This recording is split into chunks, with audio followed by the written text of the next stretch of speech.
How would it change your life to be a great storyteller? Imagine being able to share simple moments from your life in a compelling way that moved other people. You could inspire people, persuade them, make people laugh. And as a leader, it would even help you communicate your vision, recognize achievement of your people, reinforce your values. There's something about stories that just touch us at our core. It's just part of us being human. And today, you and we're going to get better at storytelling together. I'm really excited to welcome storytelling expert and coach Katie Quesada to the show. This is going to be a ton of fun. Let's jump in.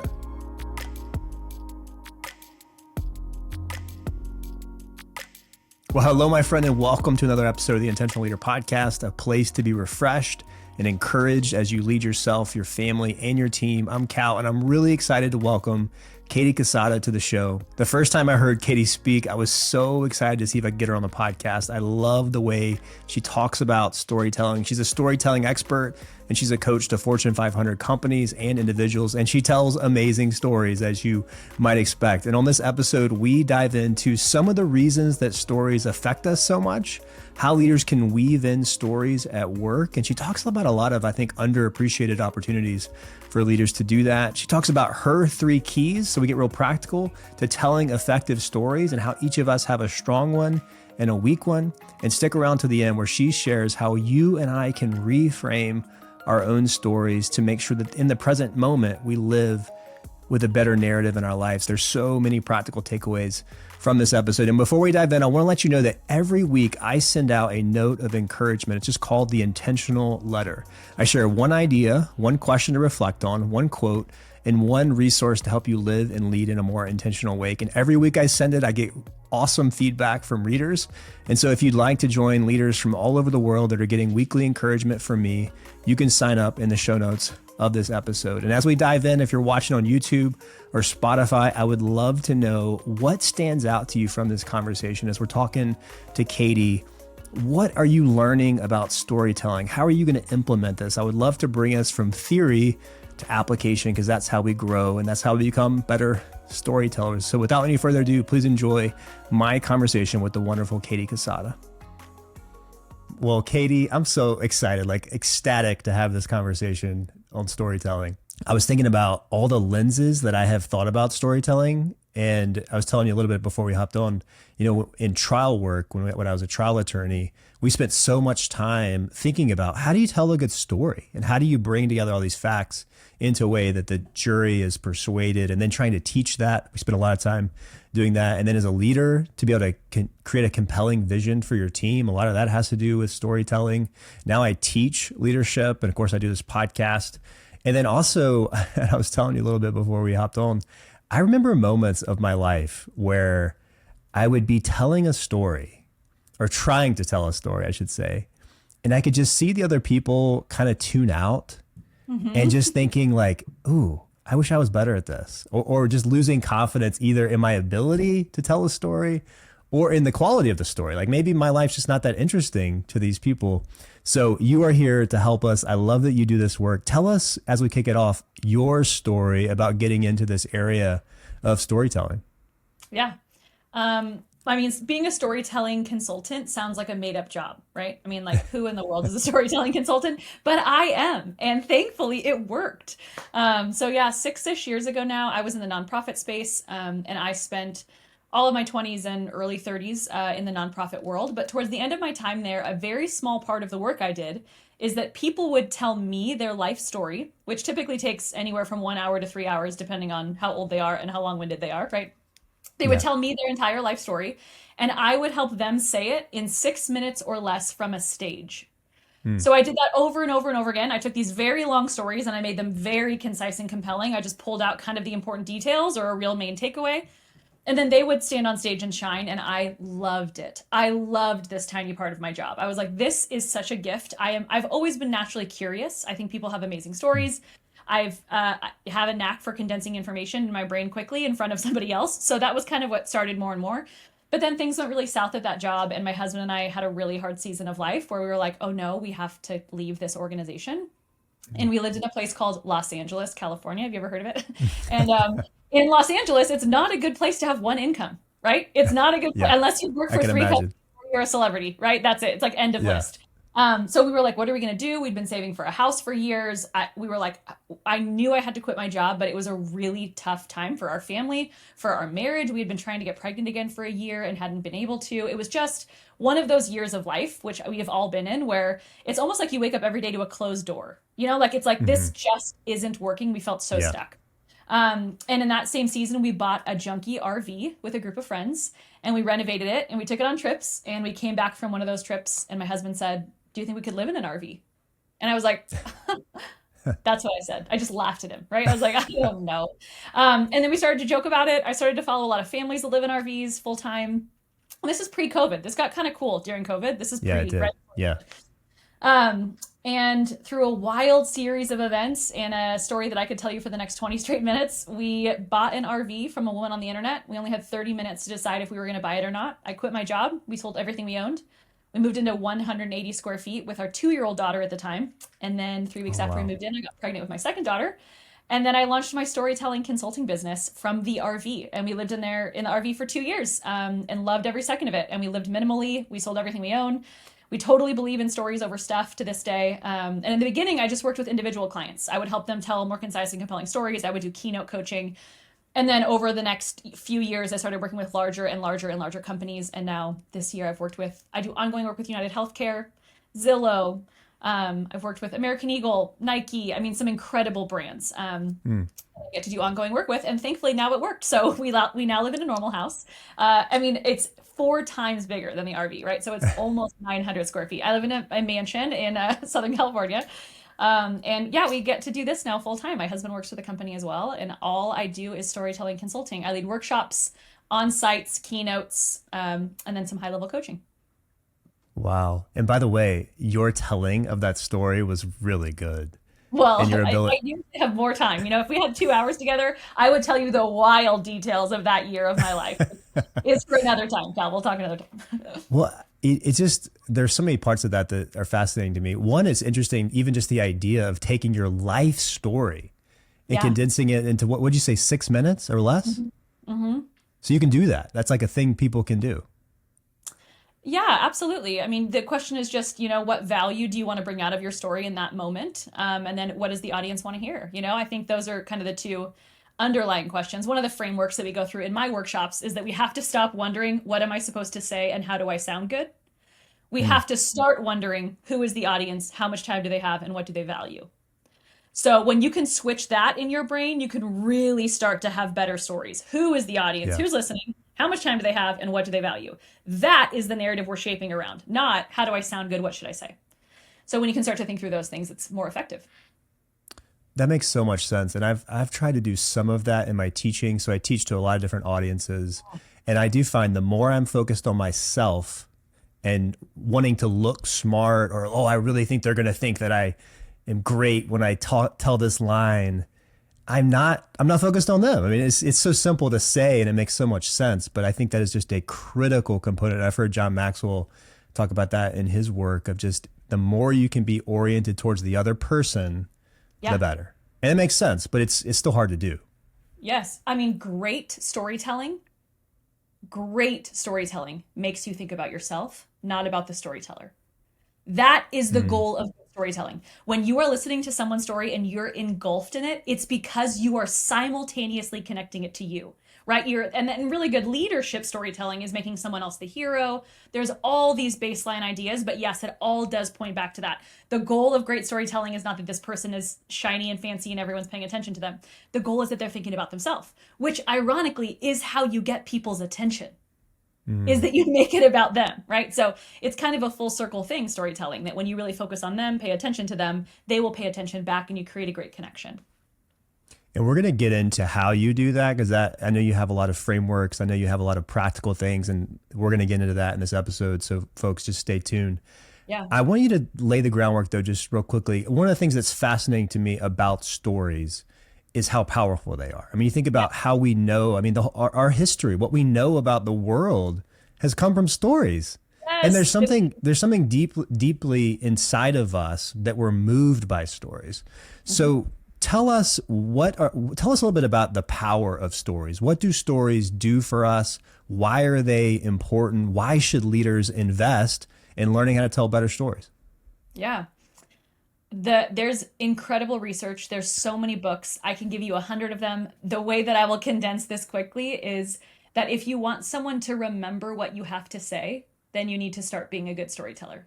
If you don't want Mm. anyone to remember what you're saying, don't worry about stories. Like it's gone, you know. But if you do want someone to remember, to learn, to absorb, Mm. to maintain, then you need to work on your storytelling. Because if you want someone to do something, you're going to need to make them feel something. And we are in an era where transformation, connection, and memorability is often through our emotional connection. Some amazing research around this. Have you heard of the Huberman Lab podcast? Yeah, Huberman, for sure. Yeah. he's like neuroscientist at a Stanford. Very Hmm. dry, long episodes that are all about science. Right? He's like a biohacker dude. Like wake Hmm. up, cold plunge, sauna. My Yeah. husband's very fit and listens to him. Very healthy. But one of his episodes that I thought was so engaging is that he shares that there are only two things that have been proven to physiologically align humans, to actually make our breathing patterns the same, our heart rates the same in a room, our brain waves the same. And those two things are only storytelling and music. Which makes perfect sense, right? Like when we're at a concert, aren't we like, oh, wait, am I in heaven? Right? Like this Yeah. is so euphoric, right? Like you're at a Yeah. Coldplay Yeah. concert and you're like, oh, we're all on the same page. We are one, Hmm. you know? That really is how we feel in those environments. But what's amazing is that that's also true for storytelling. And as a leader, what we desire is to create engagement and to lead people on the same page.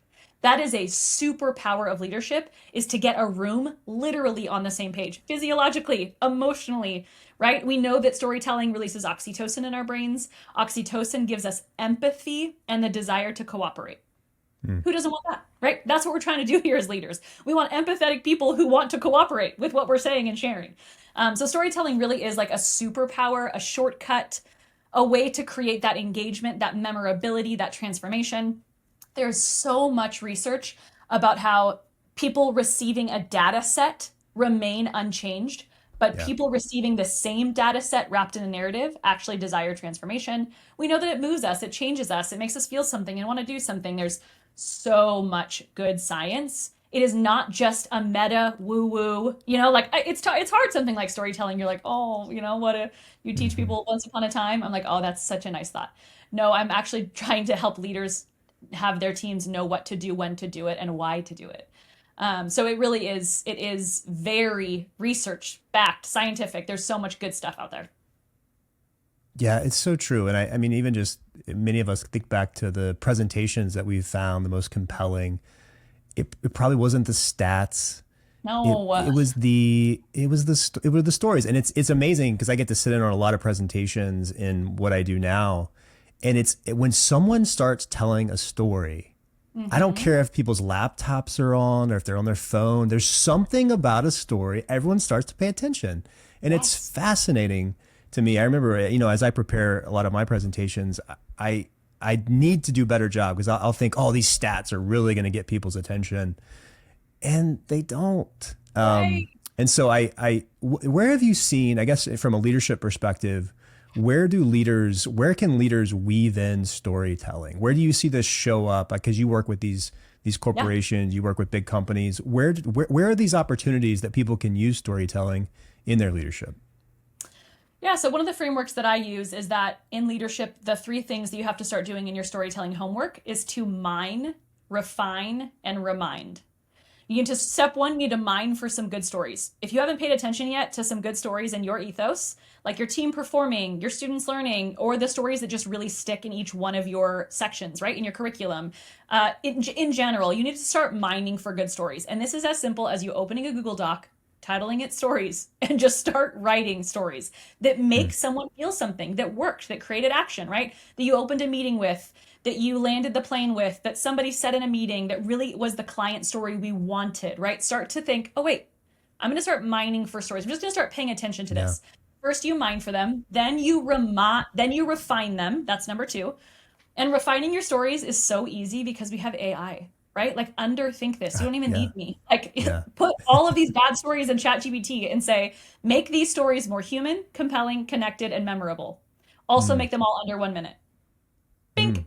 The robot will do this for you, right? You do not need to overthink this. People are Yes. spending 5 hours writing the perfect story. I'm like, oh, we have AI for this. You do not go to bed, right? Like Save stop. yourself some time. That's right. Get some Yes, time back. Yeah. yes, please. So then you refine them.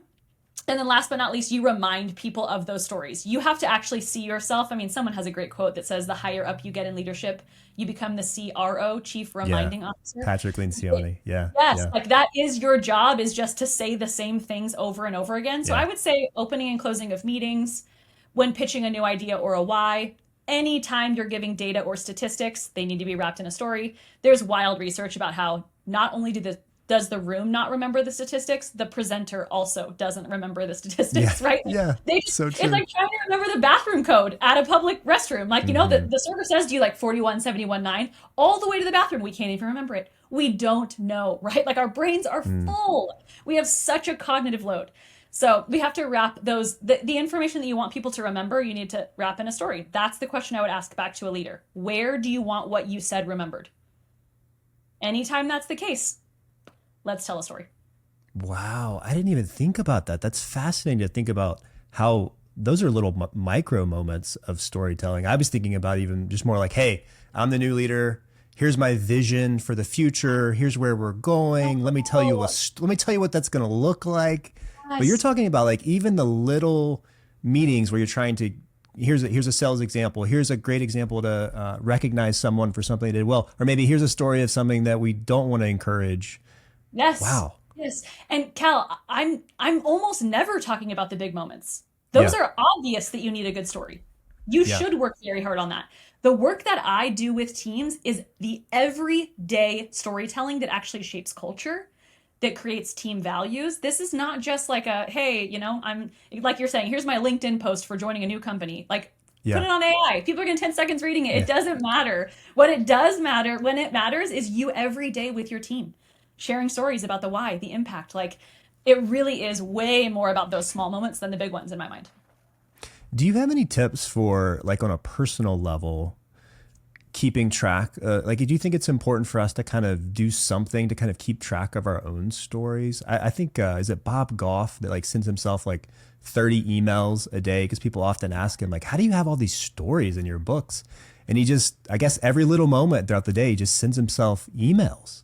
And so he ends Yeah. up like little things that I would totally forget about become these very important, helpful stories that people can connect with. Yeah. I mean, Bob Goff is a narrative engine. So that man, he can make a story out of this pink pen and it's a good one, right? So Yeah, he, that's I think, true. is in a league of his own. For us normies, us everyday people who are like, wait, what? I guess that was a big deal. There's a couple different exercises you can do. I have a story map. I have a storytelling course that I'll link to you that you can send and have in the show Yeah, notes. yeah, absolutely. And that's where I tell everyone to start, is just let's identify 7 moments from your life and let's give meaning to them. Mm. That is where we begin. And we do it in 7 minutes. It's very fast. And, it's just let's figure this thing out. So that's an activity that I do in all my workshops. Seven Um, minutes. They have like 7 minutes to figure out seven events. That's, oh, wow. yeah. Yeah. The whole point is that you need to underthink it. Yeah, Yes, you I could like for sure that. spend a year on this. You can go to therapy over it. I mean, there's a lot of options for deep Hmm. thinking here, but that's not what I'm going for. I'm trying to just figure out high level. What have you been through? What did you learn? What have you been through? What did you learn? And start to think through that in a really quick and intentional way. To take the pressure off of it being the deepest thing on earth, So it just needs to Yeah. be okay. Great, great. What was it? What did that feel like and sound like? It's just forward movement through storytelling. We can get very caught in our own stories. We can go real deep. We can meander there, right? I have clients all the Yeah. time who are like, let's spend 3 weeks unpacking this one story. And I'm like, no, that is therapy.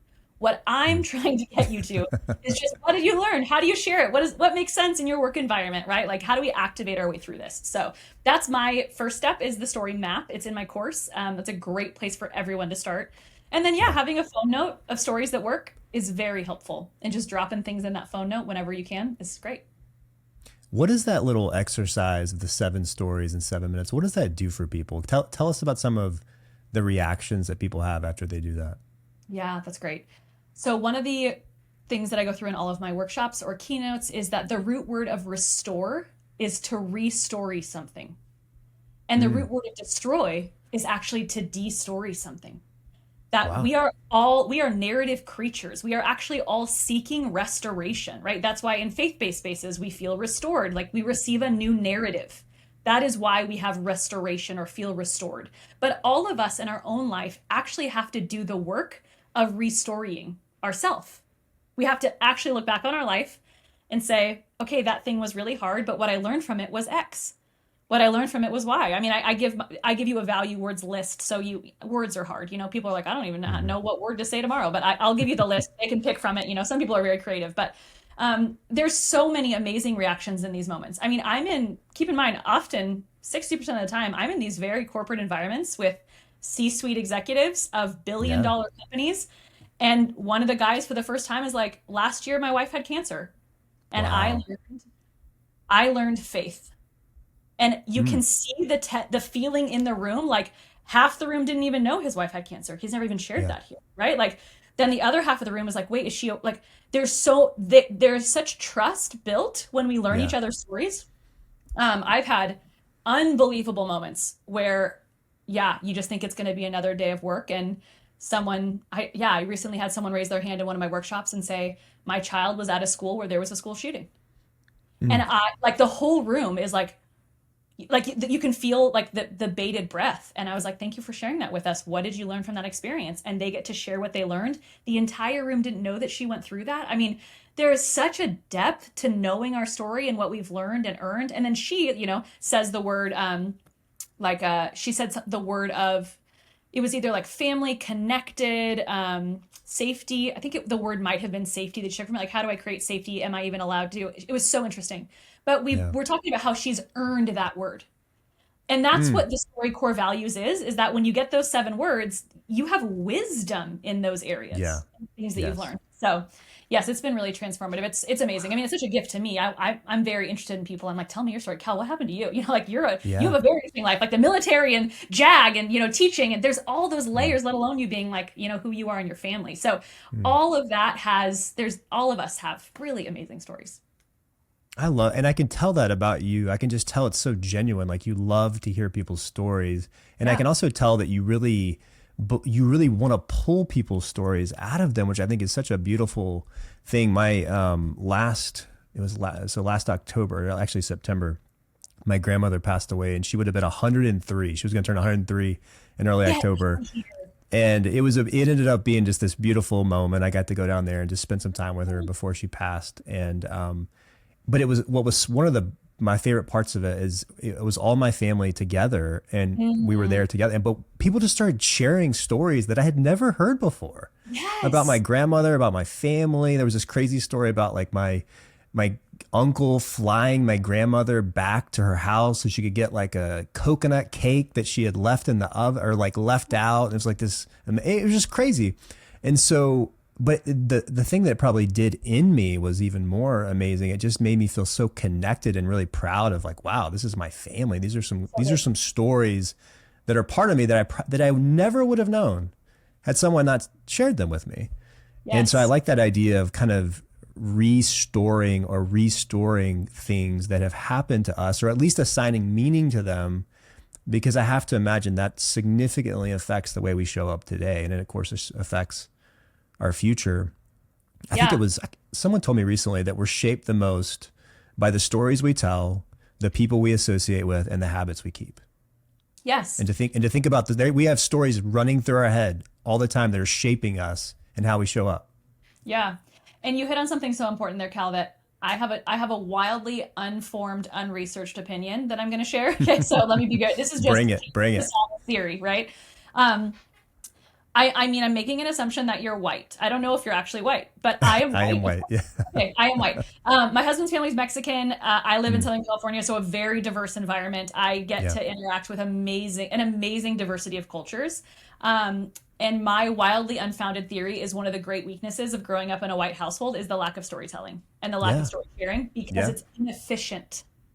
It Mm, isn't necessarily a good use of time, and we do not slow down enough unless we're in grief circles, unless somebody has a giant achievement. There are only very specific environments where culturally white families actually storytell, whereas other families, every Sunday night, you go to someone's house. yeah. And that grandma tells a story because she's been cooking soup for 3 hours. Yeah. And you hear from your uncle who will never stop talking, and that uncle tells 47 stories, and all the kids are sick of it, but he is the narrative arc of the family. And it is very good for his family. So this is, someone might say something negative about this, and I apologize because I'm speaking to nuance here. But I do Yeah. think that storytelling in family systems is so important. And Yeah. I feel a lot of this about parenting. I mean, this is a whole other podcast we could talk about for 10 hours, but one of my great pet peeves is when I see parents tell a negative story about their child in front of their child. This is Mm. something that I'm constantly saying, like, storytelling 101, you don't destory your kids, right? Like, you don't say Yeah. in front of someone else, oh yeah, they're not good at math. Like last week they actually failed their math tests, and I'm like, wait, Yeah. he's right here. Like, Right. we're not doing that. Yeah. So there's all those layers, but familial storytelling is something that I'm paying attention to because I'm like, oh wow, I want my kids to hear my mom tell stories. I want my kids to hear my grandma's stories. I want my kids to hear my Yeah. dad's stories. My dad is a great storyteller, so that's helpful. But all of those pieces to the puzzle, I think there is a lack. We only do that in these extreme moments where your grandma who's 103 dies and you're like, Yeah. this is who I am, Yeah. my story. And that's a really important thing for identity shaping, for purpose building, for our place in the world. I mean, there's some interesting stuff there. Yeah. No, I think of, I've noticed when my grandma or when my mother-in-law or even my grandparents, when they'll come over and they start telling stories, it's so Mm, cool to watch my kids. yes. Like, just, they are captivated. It's like, I don't even care about the iPad. Like, give me this story. Yeah. And yeah, I mean, it's just amazing what you do. Talk to us a little bit about this distinction between macro and micro storytelling. Yeah. So a micro story is when you just share about an event. And that's when you make your story doors too narrow. We want to take all of our stories and move them from micro to macro. A micro story is just an event. A macro story has a value to your event. And when we attach a value, the story doors can fly wide open and anyone can come in them. So, for example, uh, I had a client who survived stage 5 brain cancer. She said, I Mm. want to be a keynote speaker on brain cancer. I survived brain cancer. I want to speak on brain cancer. And I said, that is so great. What did you learn from brain cancer? And she Yeah. said, oh, I learned resiliency. And I said, oh, phew, good. You're just so you know, you're a resiliency speaker. You speak on resiliency. That is what you speak on. I can't come through your story doors when your story doors are brain cancer, right? Yeah. I've never had brain cancer. I can't see myself in your narrative. But when you start speaking about the values, when you take moments and give them meaning, I think that's a Jess Ekstrom quote. Like when you start to move in that direction, you can actually open your story doors way wider, right? If I was to say, has anyone else ever lived in less than 200 square feet for 2 years with their family? The audience is like, no, and I never will, right? Like, what a bummer, right? But if I say, like, has anyone else had a season where they were so overwhelmed by their stuff? Oh Has yeah. anyone else Every had a day. season? Yes. Has anyone else had a season where they're like, I think I need to get rid of all of this? Has anyone Yes. else had a season where they desired simplicity for their family instead of complexity, right? Now I'm getting into these values where you're Yeah. coming into my story, even though we don't have the same experience. We don't have a shared event. So we Mm. really want to connect to values as often as we can. And do you feel like we can do that with almost any story? Like, I mean, I'm just thinking about even little, like, people ask me all the time, like, Cal, why did you tell me about starting a podcast? Like, why did you start a podcast? Yeah. And I don't really know what to say because I can walk them through the facts of, like, Right. oh, wait, let me take you back to 2019. I was driving in the car. I was listening to all these podcasts. I came back, I would come back every day and I'd tell my wife about all these things I was learning about leadership. And she would kind of like roll her eyes. She was kind about it, but she was like, Cal, you need an outlet. And that's when I Great. started a podcast.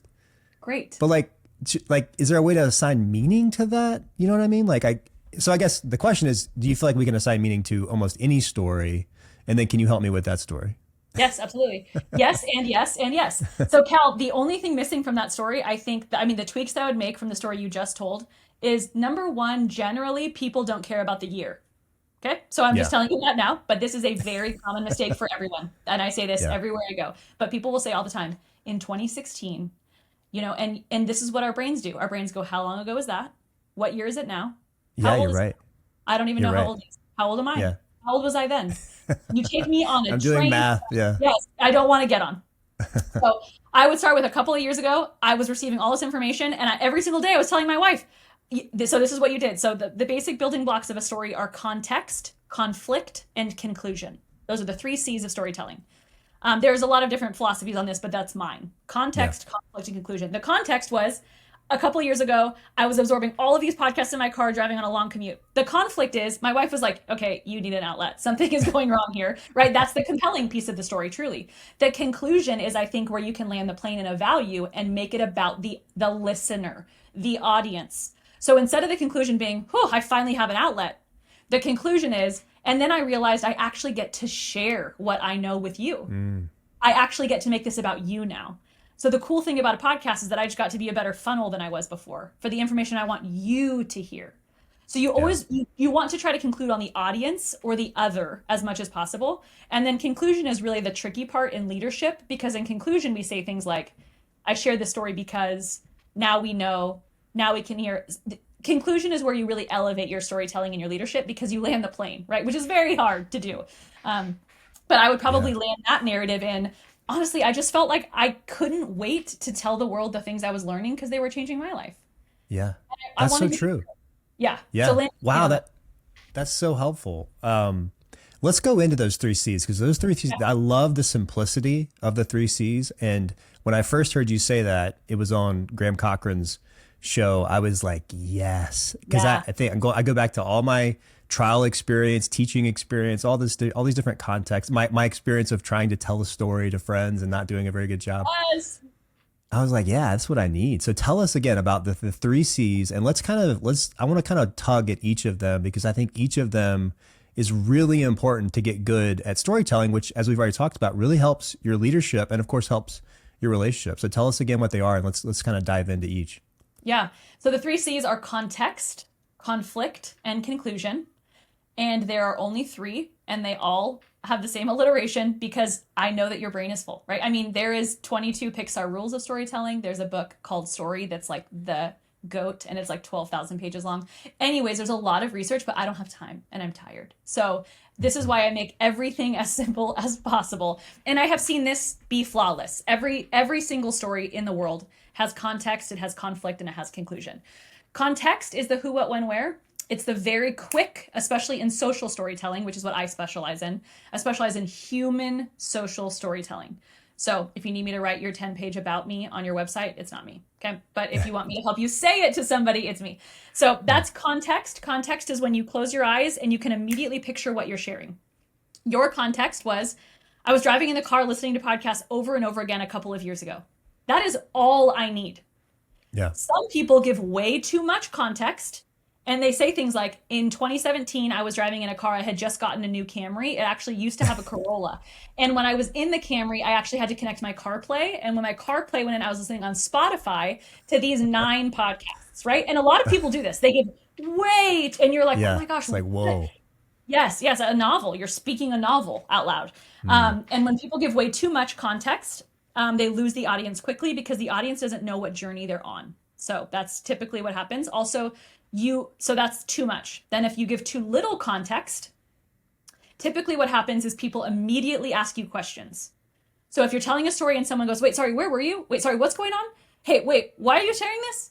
Then you give way too little context. So every one of those 3 C's in my workshops, we go through what is your high C and what's your low C. So that's the thing that we want to start to pay attention to and balance. Conflict is the second C. That's the really compelling, the engaging, the what's going to happen. That's when you leave this cliffhanger. That's conflict. People who give way too much conflict accidentally become negative storytellers. And this is really hard on culture within teams. There are people who tell stories like, yeah, I mean, I had to go on this guy's podcast today. It seems Cal, it's fine. I'm like, I was just tired and I got here. My mic wasn't even working. And you're like, is she okay? Right? What does she need? We all have people who talk about their day every day in a way that is negative. And that in teams is really unhelpful, right? It's just that negative drawing. The whole story is just like a big whine. That's when it gets too negative. But people who don't give enough conflict are on the other end are often people pleasers, which I would fall into this camp. And people pleasers will tell stories like this. Oh yeah, it was such a crazy, it was so hard. It got really, but it's fine. I am doing fine. Everyone's fine, actually. Did you know that everyone's fine? Everyone's doing fine. And you're like, what even happened? I don't even know. Like, not only did I learn nothing from your story, I felt nothing. And I know you're fine. I'm fine. Like, what is What? happening? That makes Um, no sense. Yeah, right. yes, yes. And people will drop these things like, yeah, I was in a car accident yesterday, but it's okay. I'm fine. Are you fine? What happened? And you're like, wait, what? Like you like what is going on, right?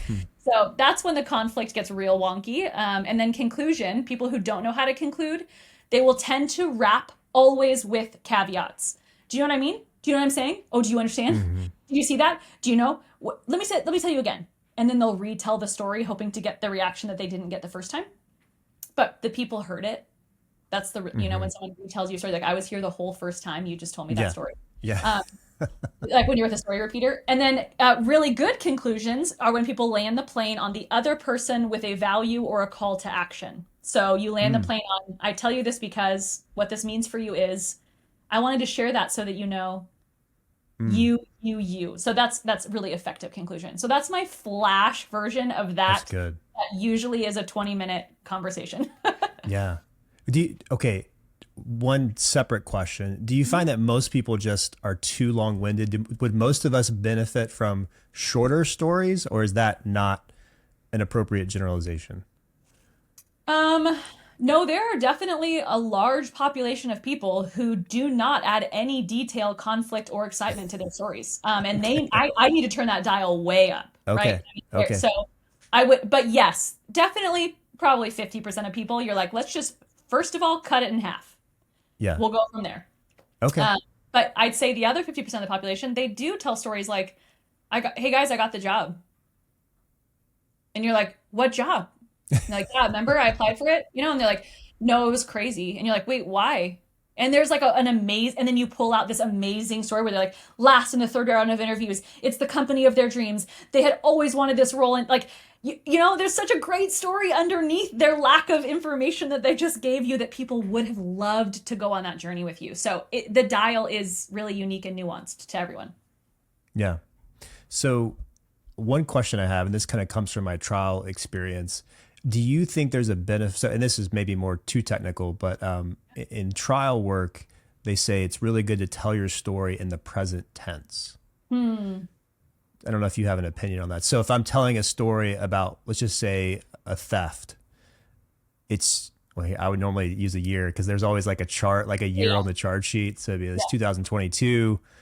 Janie's walking down the street, just completely minding her own business, and then all of a sudden, the defendant came up out of nowhere, grabbed her purse, and ran off with really her entire livelihood.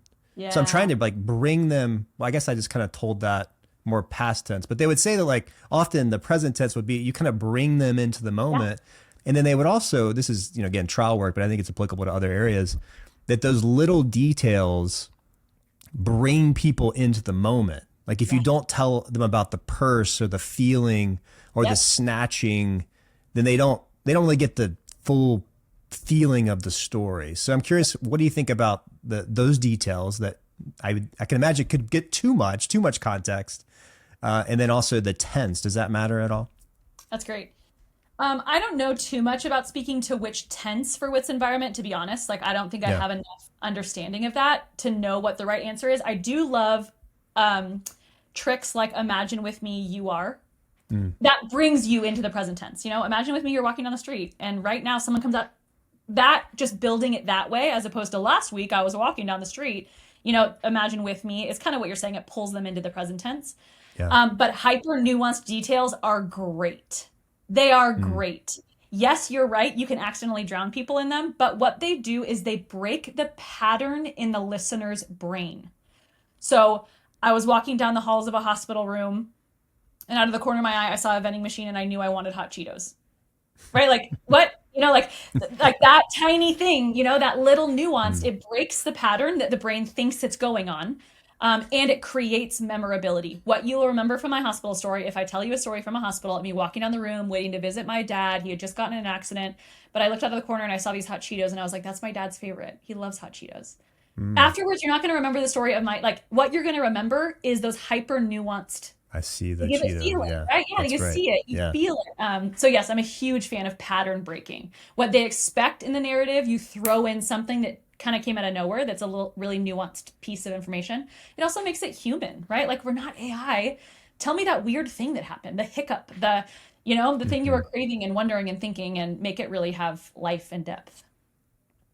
So one of the stories or one of the exercises that the author that you mentioned, the chief repeating officer, the chief reminding Mhm. officer, Patrick Lencioni, he often has leaders get together and they go through their like a Myers-Briggs or some type of personality assessment. And then he has them share the story of just tell me one thing that you overcame growing up. Great. And he has all these amazing examples of like you were describing where people learn things about each other that they never knew, and it starts to explain some of their behaviors. You have like a CFO who grew up with no money and has always been really controlling over the budget, and everyone's so annoyed by it, but then they learn his story and they're like, wow, okay, now I understand.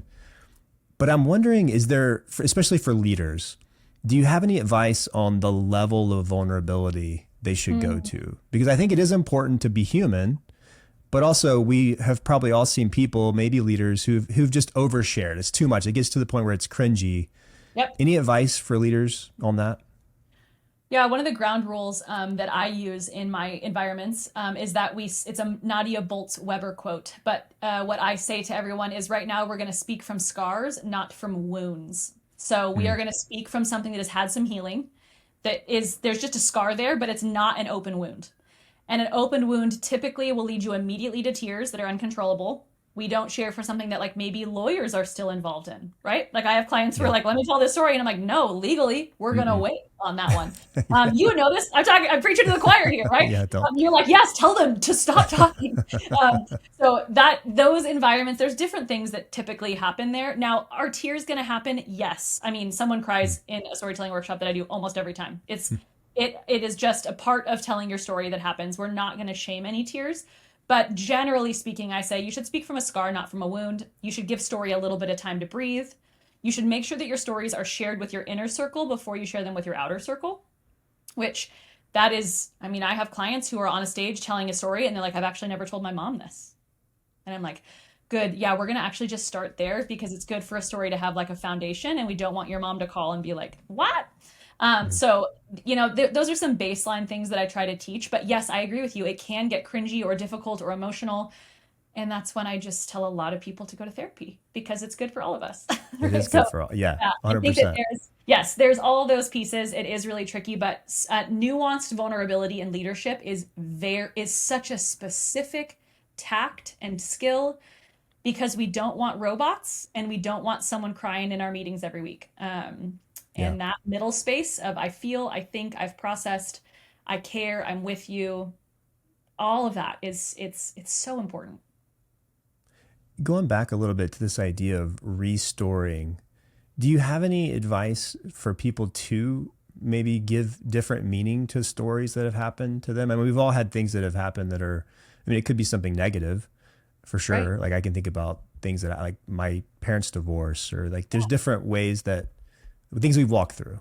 And obviously, we're not talking about therapy, but I'm just wondering because Yeah. you think so much about stories and you have heard so many people share Yeah. stories.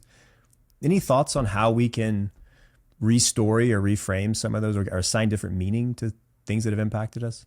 Yeah. I mean, the hard work first is just going back. It actually is taking the time to think about what the story did for us. Most of us are just moving through our own story. Hmm. We're just living it. And then of course we're shocked that we have triggers and things that make us mad and like wait, why am I responding so strongly to this? I have no idea. So that's usually when it bubbles up is through triggers, traumas, traumatic events, etc. But the first step in restorative work is just saying, what did I learn from that? What good did I take away from that? Because I have heard the most heart-wrenching, painful stories that, will make you cry sitting across from someone. I have cried just listening to people. But when they in the end say, like, oh, from that experience, I actually learned independence. Yeah. I'm like, oh, that's it. That's it. And now you get to be a champion of that today. So I think the restorative work is assigning meaning. It is your own personal feedback loop, right? A lot of us just don't take the time to think about the past. We're too busy. We're forward thinking people, right? Yeah. So I think step one is probably going back, assigning meaning and restoring those events. And if there's something you cannot restore, which is, this also happens all the time where people write down like my divorce and they're like, I can't write anything under that. It's just bad. There is nothing good about this. My response to that typically is number one, okay, it sounds like the story needs more time. We're in chapter 2. And when you get to chapter 12, you're going to be able to restore it. Or number 2, you're going to need a sounding board. You're going to have to say this out loud to someone, if that's a therapist or a friend or a community, to get that outsider perspective on your story because you're in too deep on it right now to restore it. And number 3, sometimes stories do just need time to evolve, right? You can't survive something the next day, be like, you know what I learned? I'm now a superhero. And you're like, no, you're just sad, right? Like, just give yourself some time to like move through your feelings. So it isn't an exact science, but I think probably one of the core issues is that most of us don't give ourselves credit for what we've been through. Yeah. Which is, it's hard. Yeah, I have an online course that's I walk people through their core values, and one of those is having people think about top moments from their life, and it's always so fun for people when they go through it because they get to remember things that really gave them energy and got them excited. And I'm amazing how you're right to your point. It's just that process of going back and remembering can be so powerful. What would you say to the person listening who's thinking to themselves, like, I do have a story, or I have a bunch of stories actually, but I'm a little scared to share them? What would be your message to them? Yeah. First, I would say one of my great life core values is that I believe that the greatest stories are told around dinner tables. They're not told on stages or podcasts, or that I think the best storytelling is at dinner tables. That is, we know through research, that's where actual transformation takes place. That's where you change opinions, beliefs, political ideologies. It's around dinner tables is your highest level of influence. So if you want to be an influencer, I would say start with your dinner table storytelling is my personal belief. And then from there, I think you figure out your platform. What is the story and where should it live? Because if you're going to write a book, that's going to be very different story work than if you're going to launch a podcast. And so I would figure out first, what are my dinner table stories? What are the things that I believe? What have I learned from my stories? I'd start to work through those things. And then I'd figure out what platform do I want those stories to live on? And if someone's like, I don't know, I have no idea, then I would say, what platforms do you enjoy? It's what you're saying. You loved podcasts, so you launched a podcast. That is the best way to do it, right? Like, you were already a consumer, and so you're allowed to be a contributor because you get it. You're in this world, right? You love this space. You love conversations and learning and leadership. So I would tell someone, what do you love? What kind of platform do you love? How can your story exist or live there? And then typically the hurdle they just have to get through last is that they think their story isn't as good as someone else's, right? I mean, typically people are like, well, my story isn't crazy. And I'm like, oh, yeah, we're not wondering that. Stories are not created for comparison. Your unique story is going to help one individual person who is going to listen to it and need your narrative, right? Like, stories are how we dig other people out of holes. So I think that's that piece of it. Like, when you think of your story for service as opposed to for likes or clicks, it's much more helpful. Yeah. And I'm sure you probably see that a lot as you help people tell their stories. You probably see the person on the other side benefit so much from a story that might not have ever been told.